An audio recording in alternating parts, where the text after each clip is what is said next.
At eto pa rin po ang isa. Ito'y sa probinsya din po. Pakinggan po ninyo itong aking aawitin sa inyong lahat. Ang bahay sa bukid. Ako'y nakumbida sa isang bukirin at aking napansin kay rami ng tanim.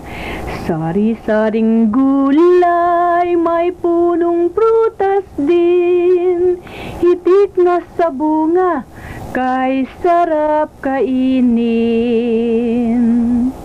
At sa may duluhan ng kanilang bahay, sari-saring hayop inaalagaan, kay rami ng manok, baka at kalabaw, at mayroon ding baboy, kambing, pusa't aso, bantay sa looban. Sa harap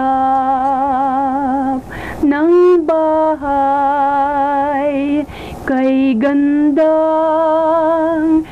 pagmasdan, sari-saring tanim, nagbubulaklakan, ang sarap ng simoy ng hanging amihan. Salamat po.